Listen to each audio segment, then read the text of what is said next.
right, it's the first episode of the DowntonCast. My name is Monique Jones, and I run Moniqueblog.net, and this is my sister Ashley. So today we're talking about Downton Abbey, Season 3, Episode 1. Um, and what an episode it was. Before we do that, let's have a run through of what you might have missed from Seasons 1 and 2. And it was a lot.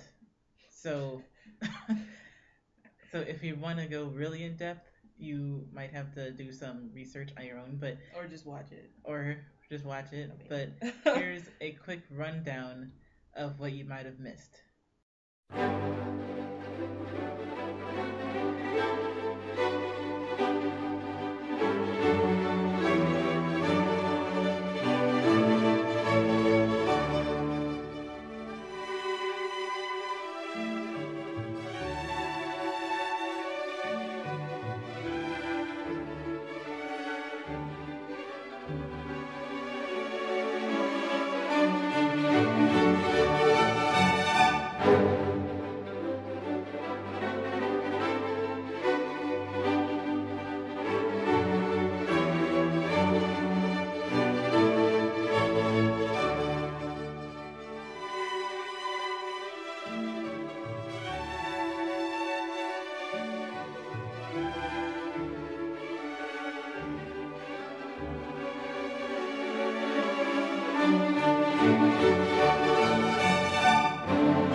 So, episode 1 of season 3. 2 hours. 2 hours. Crazy. I read that they put both the UK episodes 1 and 2 together for us for some reason. Because we like that kind of thing. You know, we like an event. Yes. We being Americans, if no one caught on to that. I mean, I would say that they like an event as much as we do because of the whole Sherlock thing. But whatever. We do like events. But anyway, where to even start? I'll start. Okay, so we build up to this wedding. All right, we're all like, yay, the wedding, woohoo, it's gonna be such a huge deal. And we get to the wedding, and we barely spend any time in the chapel. Like, we barely glimpse the girl's dress. Barely. And we don't even get to finish the wedding. We just zoom ahead a month. Right. Like, what was the point of even having the wedding on film? What's the point of it being such a big spectacle? Like, what's the point of having like, because months before the season even started in the UK, they had the scouts getting all the pictures from the event, and so people were led to think. I was led to think, at least, that was gonna be the whole episode. The wedding was gonna be the whole episode. Barely 5 minutes. Yeah, we go through all this drama.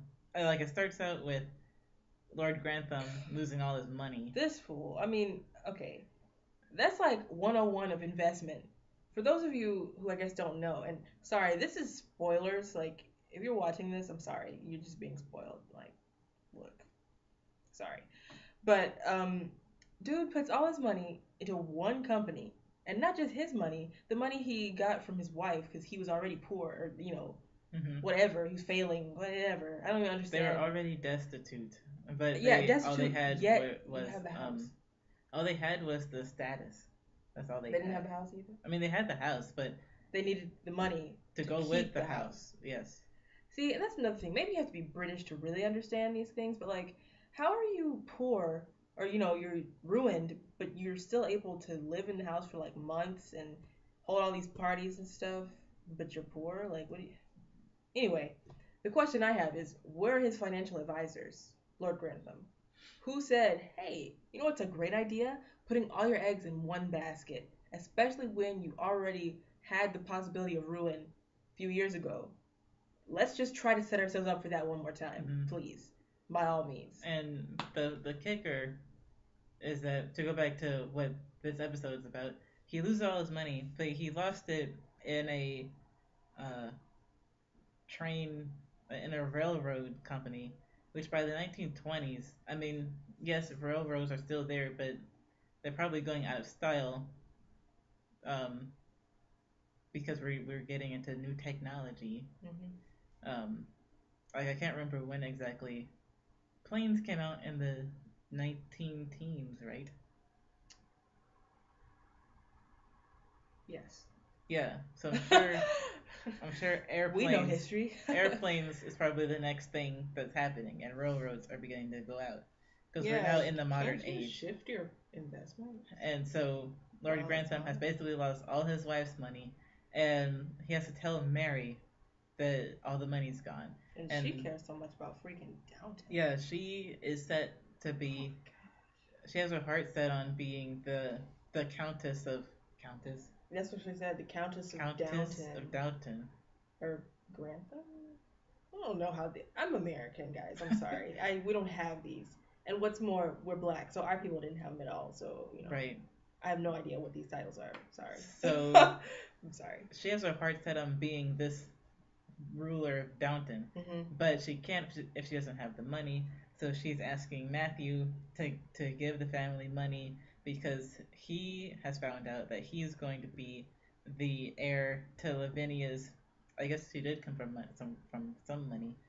He's gonna be the heir to Lavinia's father's fortune, and he doesn't want to take it because he feels like he killed Lavinia, which he did. Yeah, by breaking her heart. Yep. And so he doesn't want to take it because it would be another stab. On principle. Yeah, another stab in the back to Lavinia and her father. Which honestly, it's kind of like you're choosing now to get some principles. Which is true. I guess maybe if I have to agree with Mary on anything, if she's even thinking this way, which she's probably not, it'd be that why are you picking now to have some kind of principles? But anyway, I still side with Matthew because he shouldn't take it. But Mary, being opportunistic, is like, why do you not want to take it? Because we need the money. Because money is everything. Because money is power. And that brings up this whole argument before the wedding and Branson, who we have to get to later. Branson, the saving grace of this entire show. Branson and Anna counsel the two people, saying that you guys love each other and need to get married and blah, blah, blah. Yeah, how are you gonna let that ruin your marriage just because your husband has enough moral fiber to not take somebody's money? Or even just has a differing opinion. Yeah, like how marriage is all about differing opinions. Well, and if you're gonna get married to someone, like, first of all, maybe you should choose someone who just is a yes man if that's what you want, marry. And maybe you shouldn't choose someone that's your cousin. Oh no. I thought he was a distant cousin. He is a distant cousin. He still got the last name Crowley. Oh, that's right. So, I mean, let's once talk again, about that. Like, we're modern Americans, and yes, we're from the South, but our family didn't inbreed, so you can't pull that card. And I mean, I know, like, back in whatever time this is, that's what they did. Apparently, if you weren't in the immediate family, you were up for marriage. But well, further back than that, if you were up for marriage. Yeah, but it's just kind of like, that's the one thing. I know this is a different time period. I'm trying to overlook that, but I just hate when I have to watch something or read something from that time period that deals with cousins, and it's really dicey to me. Yeah. But anyway, so we go through all that drama to still have the wedding and not even see all of the wedding, and like they have the gall. The nerve to almost play it out like Kate Middleton's wedding. Yeah. Like seeing all the inside of the carriage and stuff. And it's just like the people all lined up like, oh my gosh, it's what is she? Does she have a title? Well, she's Lady Mary. It's Lady Mary. Oh, we're gonna throw flowers. And maybe this is the American revolution side of me, but I just can't deal with. I mean, I can. If you're a queen or going to be princess, fine. I get it, because that makes sense. Because you actually have a title. Gosh. But if you're just some lady something of a country town, then whatever. Who needs to be running after you? And like you are Kate Middleton. If we're gonna see them running after her, why don't we get to see the entire ceremony? Right. I mean, I felt cheated. I truly felt cheated. Yeah, because all this build up and all this showing of the dress and stuff for nothing. Yeah, and showing of what she's gonna walk out in.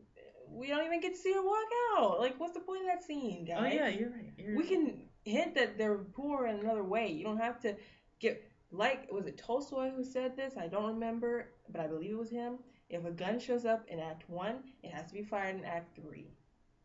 Dress shows up in Act 1, we don't ever see the dress again. Right.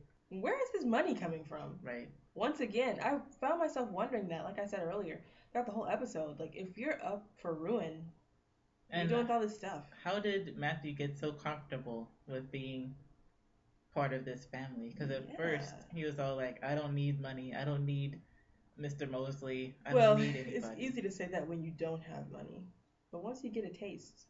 Well, I mean, I would think even when you don't have money, that eventually you would still have some kind of reserve against some things, like having somebody dress you every day. Well, that has to do with the writing, which is a whole issue in itself.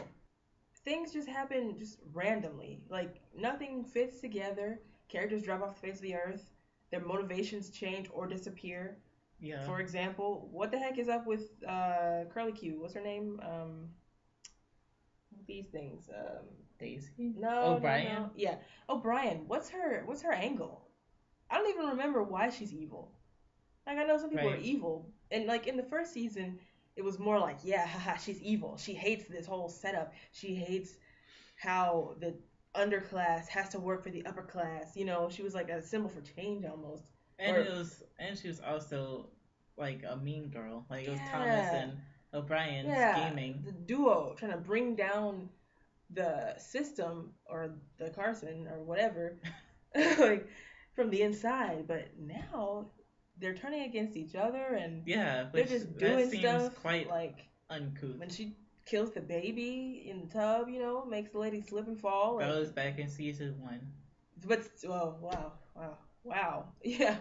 But like, now with this random footman deal, like, I thought O'Brien was trying to help Thomas, not Sebastian, get into that spot. But he's gotten the spot he wants. I'm saying, but didn't she help him get in there? Or did they fall out before that? No, I think she did help. Like, this is the first fallout that they've had. Like, just because she's trying to help her little nephew, her nephew, Alfred, get in there, like, Thomas, stop blocking, man. Like, he could be your ally. He could be your minion or whatever.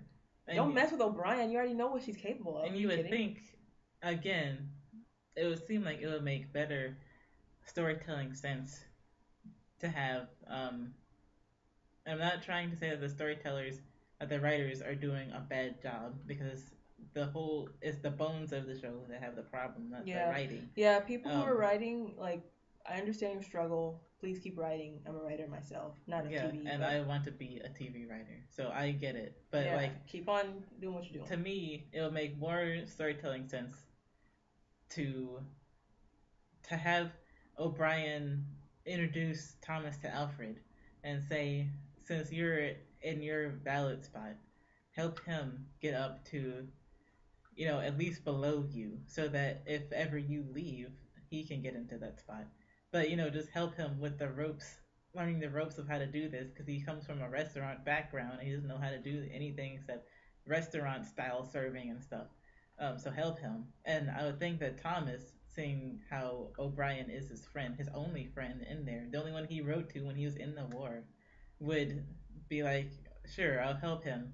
And then that's when you get Thomas, like, schooling Alfred on the wrong things to do. Like, I mean, he'd tell him the right things to do as far as his job, but he would school him on who Thomas thinks he should look out for, and who Thomas thinks should be his allies, and just messing up the kid from the beginning. Yeah, and it's not like the kid even knows. He's not asking to be a valet. He's just kind of scooting along because O'Brien wants him to be. Yeah, one. And then once Alfred, then the tension would start when Alfred would start being friends with the other people, like with Daisy or Mrs. Patmore or something, and then Thomas is like, "What are you doing? I told you not to talk to them because of X and X and X." And then that's when Alfred would be like, "But I'm my own person," and blah blah blah blah blah. And then that's how you get the tension, and that's how you get people to watch the show, and that's how you get mean and not rag on it. You don't create the problem between O'Brien and Thomas. And Thomas, the only two people who are actually fun to watch outside of Branson and Sybil. Oh my gosh, Branson. I love Branson so much. If you listened to DowntonCast before, you know that I love Branson. I used to love Bates, but no, not anymore. Bates is a fool. Okay? Right. He wastes everyone's time, and it's probably not even a real limp. I mean, hey. Hey. Bates is crazy. But if we can segue, I'd like to just talk a little bit about Branson and why he's amazing. Right. As I said last season, Branson, he's the real deal. Okay? He's Irish. It's good. Because the Irish are like the black people of British people, basically. And I hope that's PC to say, but they're oppressed at this time. They're trying to rise up. Branson is an outspoken young man. He likes revolution. He's trying to subvert the system. Yeah, he's a Republican, meaning he's for the Republic of Ireland. Those who don't know things, not anyway. And he's just like a smart go-getter, and he's only a chauffeur in season 2. In season 2, because seasons 1 and 2 actually. Yeah, they blend together. Because he's trying to make a living. He's trying to earn a living for himself. You need money. Right. Like, he doesn't like his job. Stuff. He's just like, okay, I have to work. So, there you go. And I'm Irish, so what else can I do but service? There you go. So, anyway, Branson's awesome because he keeps it real all the time. When he was courting Sybil, he kept it real. He was like, hey, if you like me, you need to say it. I'm not up with all this coy mistress stuff. You got to put it out there. I'm going to tell you how it is, and if you don't like it, I'll leave. Boom. There you go. That's how it should be. That's how it should be now, honestly. I hate how stuff is now. Why can't I just walk up to a guy and be like, hey, I like you. Boom. Let's do something. Like, Branson it, Anyway, he does it like that. Then he consistently hates the upper class, lower class dynamic. He doesn't waver. He doesn't get comfortable. Even when he comes back as Mr. Sybil, he doesn't wear the dinner coat, which, why are you dressing up that much for dinner anyway? Well, yeah, he doesn't wear it because he doesn't have one, and because he doesn't think they're poor. Well, they might not be poor. It's probably just he thinks it's a waste of money to buy a separate dinner coat, a separate coat to go eat in. For what? Anyway, he hates that. He's consistent until he's forced to, of course, wear the coat for the wedding. He talks about his beliefs with Ireland. He doesn't try to nice it up for dinner. Oh gosh, I just remembered that stupid man drugging him. He's just a great guy. He's good to Sybil. He takes her out of this world of crazy because she is kind of just like the wild card. Like, she doesn't really like her lifestyle. She just was living it because she was born into it. Mm-hmm. And I don't know, Branson's just amazing. He's just amazing. Mm-hmm. He's everything Matthew should be. Or what Matthew was. Yeah. Branson has done so wrong on countless occasions. Lord Grantham, who's just a complete idiot as far as I'm concerned. I mean, and I'm sorry if people love him. And the actor, you're doing a great job, Hugh. Bonneville. You're doing a good job. Because I hate you, and that's how it's written. So yeah, like, when we're talking about the characters, we're talking strictly about the characters. Yeah. And clearly the fact that we can talk this much about the show means that they're doing something right. I mean, yeah, it's talk-worthy television. Right. So, to everyone related to the show, and I know none of y'all are going to watch this because, I mean, who are we? But I'm not in any way trying to say that your show is a waste of time and that your efforts are a waste of time and that you shouldn't have a job. That's a fun diversion. Yeah, like, I love watching Downton. I love hating the stuff that I hate about Downton. I enjoy it. I'm going to miss it when it's gone. Yeah. Like, keep up the good work, people. Of course, I would love you to do what I want you to do, but that's not how life works. Anyway, Branson. he has done wrong on countless occasions. What's his name? Lord Grantham. What is his actual name? Robert. Robert.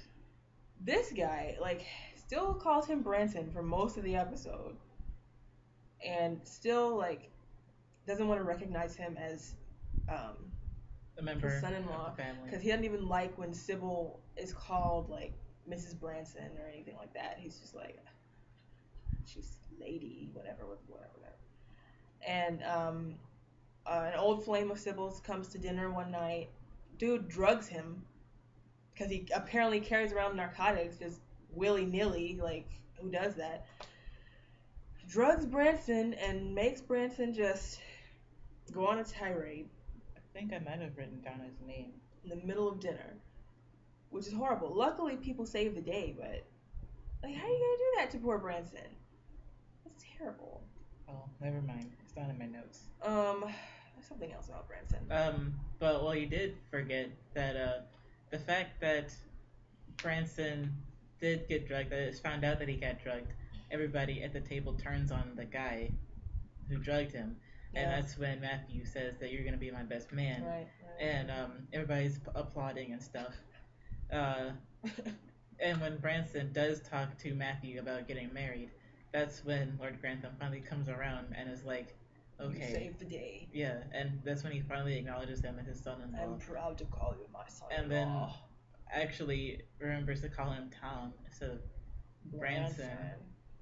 And lo and behold, the main person who sent them the money to come, who sent Sybil and Branson the money to come, was actually the Dowager Countess, who nobody thought liked Branson in the first place. Right. So the fact that she sent it, I mean, it's a good thing that they kept that part of her consistent, because even through seasons 1 and 2, she always would be a little bit counter to what she usually is sometimes for different reasons. And for this reason, it's because she wanted all the family together for this special occasion. So she does know how to get over differences and stuff, and she has said that she knows how to change with the times, even if it seems like she doesn't. So there you go. And all these people who are changing their minds about Branson, they're all the upper crust. So it would stand to reason that the downstairs people would be like, oh, it's okay with them, so it's okay with me. Not Carson. As we said in our last season, Carson is what we call a house slave. Yeah. Now, before people start jumping down everybody's throat about this phrase that I just used, okay, I'm not trying to make a mockery of slavery. Obviously, it's important to me. Like, I am African American. I value my ancestors. I'm just saying he has this weird servant mentality, and I don't understand it. The only thing I can compare it to is the stereotypical Uncle Tom character. That's all I can compare it to. Or if you've just seen Django, he's Steven. Yeah, which is fascinating to me because they're all white, and it's like, wow, I would never think that this would happen, but the poor versus rich seems to have a similar effect. Yeah, because you begin to hate yourself. Yeah. Just like you would, like how Steven hates himself being a black man. And so with that said, everyone who's about to get on my case, please don't. Like, I get it, okay? Like, I'm just saying it because it's something that reminds me of this situation. All right? Once again, I respect that slavery happened. It is an important thing to me, in my ancestry, etc., etc. Carson, I don't understand why he loves servitude so much, or life of service, whatever you want to call it. Like, he used to be a vaudeville performer. Right. What happened to your sense of joy and wonder? What happened to your artistic side, Carson? Why did you become this? Why is your only life's purpose to serve and to keep things perfect and to not have a non-footman serving the gravy or whatever? Like, why is that so important to you? Is it some sort of frustration? I often think maybe he has some sexual frustrations he needs to work out. I mean, seriously, because for somebody to be this hung up on these little things, there's got to be some things going on in his life that we need to see as viewers so we can understand him. Because right now, I don't understand him. It just seems like he's doing it just because he hates himself so much that I don't know. It's like he deifies the growth of probably people. maybe he hated the fact that as a vaudeville performer, maybe he wasn't making enough money like he wanted to, or maybe he thought he was just being laughed at instead of people laughing with him or something. But that could have been an episode. That could have been an episode in season 1, which is what I thought they were going to do when they brought back the vaudeville guy. But that didn't happen, so we still need to see that episode. Yeah, I need to know. I just need to, because he has some tender moments, you know. Yeah. He has a relationship with Lady Mary. And which we need to know why, because we never really, like, I know they're trying to say it's like a father-daughter relationship. But she has a father. Yeah, and how did this relationship start, and why? And especially with someone like Carson, what's he even doing talking to them? Yeah. He gets mad if one napkin is wrong, or if somebody tries to serve the food wrong. Or if Alfred is 6'1" instead of just 6 feet. Yeah. If all that is going through your head, what are you doing being buddy-buddy with Lady Mary, giving her advice? I don't get it. It's complex. I want to know more about it. Right. I just didn't like how he was being so rude to Branson. Like, Branson was trying, you know, to show them, guys, I'm the same old Branson. I'm not one of them. I don't want to be dressed. I don't want you to treat me any differently. I want to be the same guy I was before. And of course, Carson still didn't like him then because he was dating Lady Sybil, but you know what? And because he was a Republican. Yeah, right. Which, I mean, come on, people. Like, anyway. I just don't understand why he wouldn't budge on that at all. Like, Branson tried so much to get him, you know, to be okay. Like, everybody else is okay. Right. What's your deal, Carson? Just because you couldn't do that, you're mad at Branson? I mean... But he's got some problems. And the fact that, like, he tries to know what's wrong with Mrs. Hughes, but he's just so out of touch, like... Yeah, no, man. He has some real issues. He does. I know at the end they're trying to make it to show that he is perceptive a little, but yeah, but not enough. Yeah, not enough. And he's a little bit too misogynistic to be perceptive of Mrs. Hughes's problems, her very feminine problems. From a storytelling perspective, to me, I would think that showing Carson being that perceptive, just that little bit of perceptiveness that he showed, would have been better served once everybody found out about Mrs. Hughes's problem, her medical problem, because I think diffusing that kind of tension now, as irritating as it is, like I know it's irritating it's a good irritating, so I'm trying to say, when a character is in denial or doesn't know about somebody else's problem, and you know as it goes on, to have that come up at the end, and then they're like, oh, I should have known, and you know, to have them feel sorry about it for the rest of their days. But to have it diffused, now, oh my God, it's just kind of, so now what? Mrs. Hughes has, or possibly has, breast cancer. So, for her to not tell Carson is admirable, and for Carson to be like how he was, being cranky and stuff, about telling her to pull her weight because she wasn't being as fast as she usually is. She's old, Carson. Jeez. Like, that would have been good to keep doing that throughout the season until it has to be let out that she has breast cancer. Yeah, so then he could do some soul searching. Yeah. And be like, wow.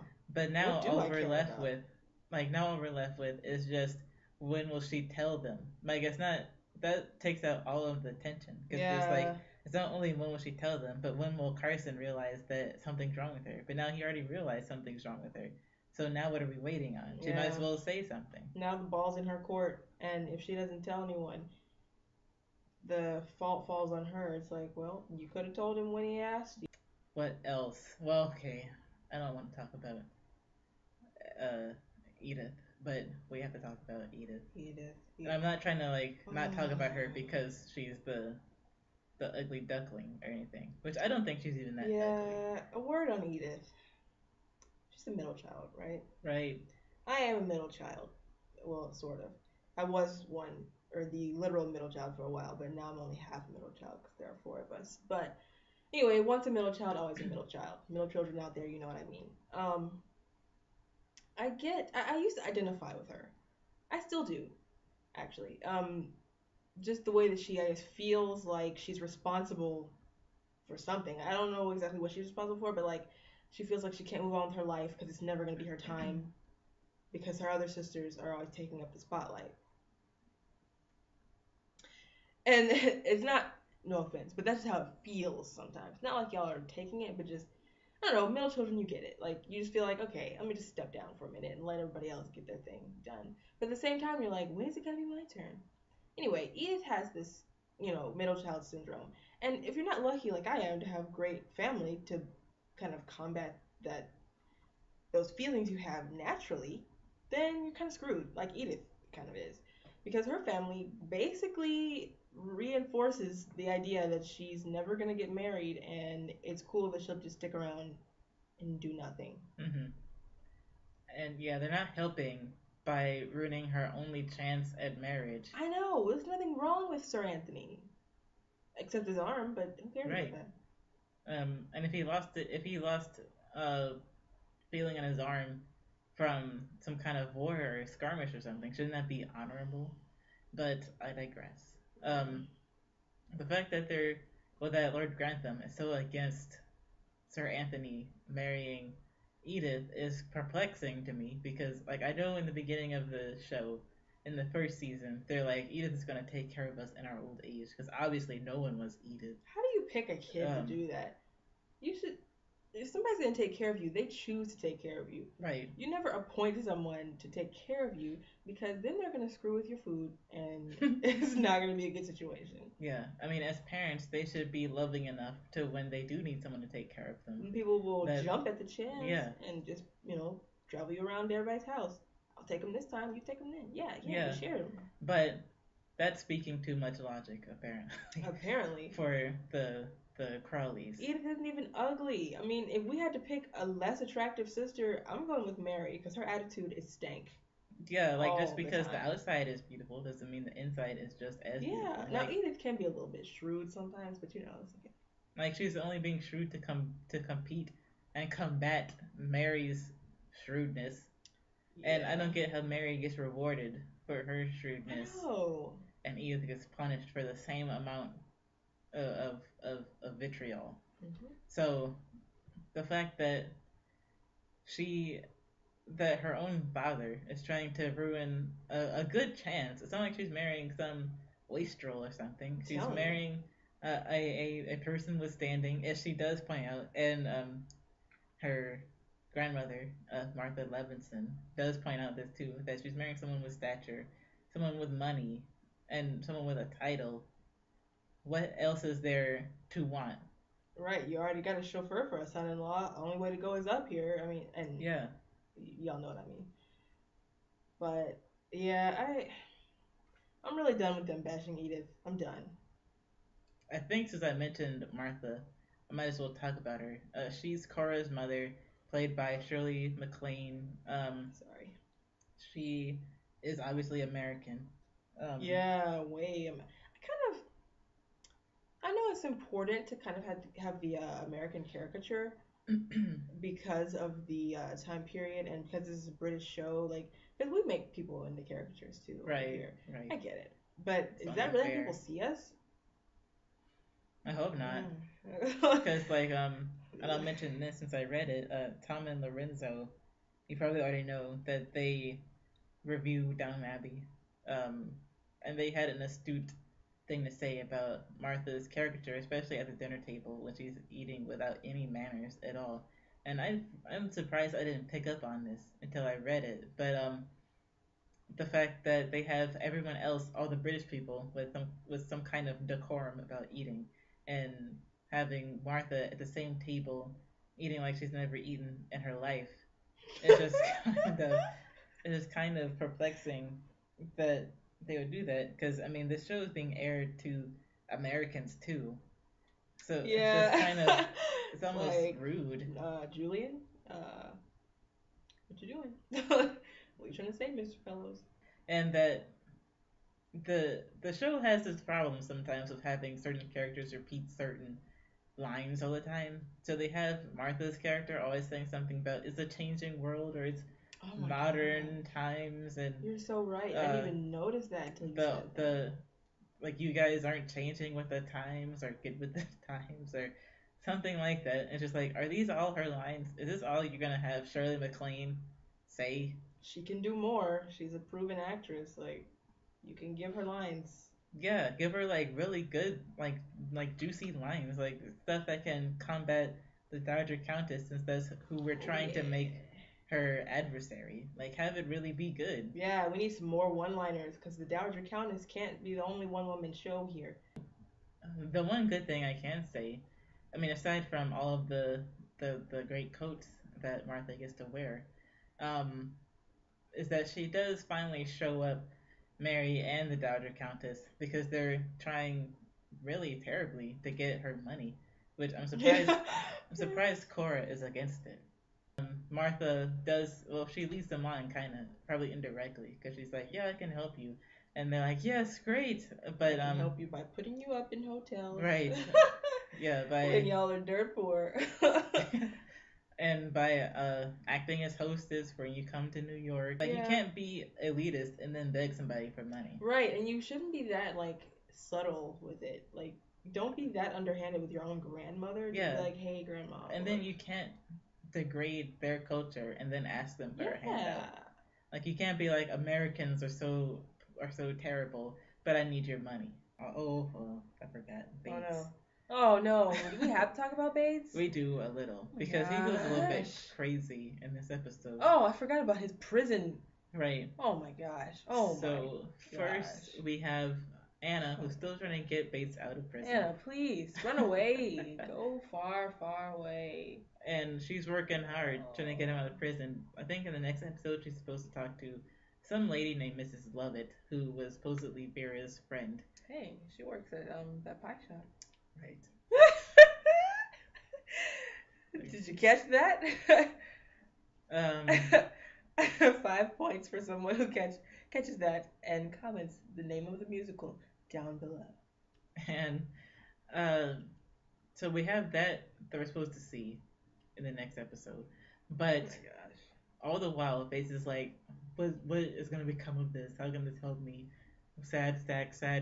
Yeah. And you would think, this woman's out here busting her butt trying to get your sorry self out of prison. And you would think, for someone who did not kill Vera, you would be trying a little bit harder to clear your name. But no, you're so hung up. I'm sorry. You're so hung up on being miserable and just wallowing in the depression and the terrible situation in which you've put yourself and Anna, that you can't see anything else. You're just like, oh, well, it's terrible that I'm in jail, but, you know, it gives me some time to brood, and, oh, please don't try to get me out of here, because if I'm out of here, then that'll mean victory, and, oh, victory's not very good, because that'll mean I can be happy, and you can be happy, and we can both be free of this, because I love being tied down to things. I love having baggage. It's my favorite thing. Oh, and also, I love further implicating myself by threatening another inmate.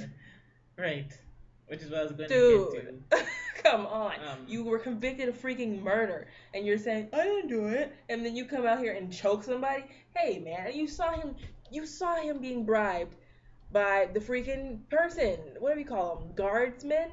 Like, this is not going to help you. You can have an eyewitness to say you didn't kill the woman, but all he has to do is say, hey, guard, remember our deal? You better tell him what happened. Guard says, oh, he tried to kill somebody in here.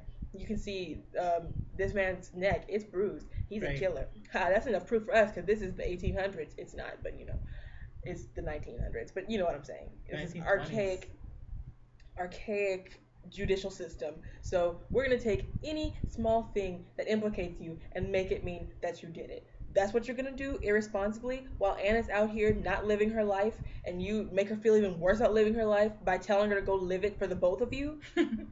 Like, come on, this woman is already sacrificing her youth for you, and you're gonna be like, no, please, go to France. It's for both of us now. You have to live both of our lives because mine is already thrown away. Oh, Anna, please carry this burden for me. I hope I go to the gallows so you can carry it for the rest of your life. And the image of me hanging from a rope will haunt your nightmares. That's what I want for you, Anna. Please go to France. Like,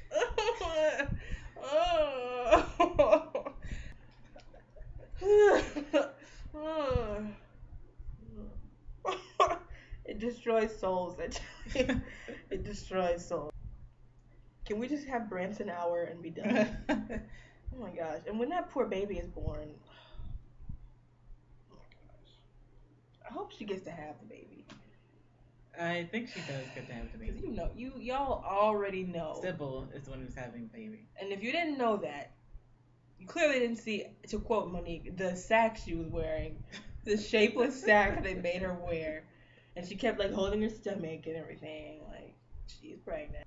And what did Branson mean? Don't disappoint me, Sybil. Like, whoa, Branson. I love you, but, you need to calm it down just a little bit. What's that mean? And another thing, when I said that people were repeating the same lines, like, in that episode, I don't want to get too hard, because I know writers, I know. It's hard. I know. But, every couple in that show had to say, "Now kiss me," or whatever. Yes. Like, do we have to have this line with couple? You don't. With Martha's maid and Alfred, I don't know if that's going anywhere. Americans are not that brazen all the time. Yeah, I mean, please. I mean, I know she people. Even says, doesn't she go, "I'm American." Yeah, like I know it's people in other countries know that all Americans aren't stereotypes, but please do not judge us by any. What the heck is Daisy's issue? British stereotypes. What is her issue? Do you like Alfred? If you do, why don't you say something? I know, like you can't just use eye contact like you did with William because Alfred is not William. Anyway, it was Alfred who showed interest in. I think her name was Reed. Yeah. Showed interest in her first. Yeah. So. What's the big deal? So. If you have a problem, Daisy, spend less time protesting random stuff in the kitchen. Yeah, and why are you listening to Thomas? You're crying out loud. I thought you learned this lesson. This lesson like 3 times, Daisy. There are a lot of storylines, to be fair, with the whole show. There's probably too many storylines. But in all honesty, compared to last season, this season opener was a breath of fresh air. Yeah, like this season I feel will be more palatable than last season. Because I think they received enough negative feedback to know not to do the same thing they already did. So I'm thinking we're going to get some nice, like, fresh things happening. And maybe we'll shed some light on some of the things that got passed over last season, like Lord Grantham's philandering ways. Yeah, and like nobody even realized that. And Pamuk and, we'll just... Ethel has returned. Yeah. And it looks like she's had to resort to prostituting. She's had some tough times. But hopefully Isabel will be able to straighten her out. Always on the cutting edge of social change somehow. Yeah, really. It almost seems like she only does it to spite people. Like she doesn't actually care. She's like, oh, this is Well, she's also a busybody. That's true. Which, it would seem on hindsight, if Branson didn't exist, you would think that Matthew would have gone for Sybil. Yeah. Well, there was weirdness. Right? Am I right? That was with Edith and Matthew, because Edith was trying to take Matthew from Mary, which obviously didn't work. Yeah, that's never a good idea. Not when your sister is like Mary. She'll always get the guy. But it should have been Sybil, since Isabel is so, take charge and change the world. And that's what Sybil is. Take charge, social change. So you would have thought that Matthew would have gone for her. But all in all, season 3, episode 1 was pleasant, and I'm very optimistic about tomorrow's episode. Well, tomorrow for us. I don't know when this is gonna go up, but I'm optimistic, and I'm excited to see what could possibly happen in these people's lives, and I really hope we can see more of Branson and Sybil, and they don't just go back to Ireland. Yeah, I need them back in our lives, because I'm not about to deal with the Crawleys all on my own. So, well, that's it for season 3, episode 1. This discussion of the first episode of this new season. Come back here next week for talk about the next episode, and make sure to go to Moniqueblog.net to read my recaps. Follow me on Moniqueblog.net on Twitter. Facebook is at Moniqueblog. Well, follow the YouTube channel for Moniqueblog, and we'll meet back here next week. Bye.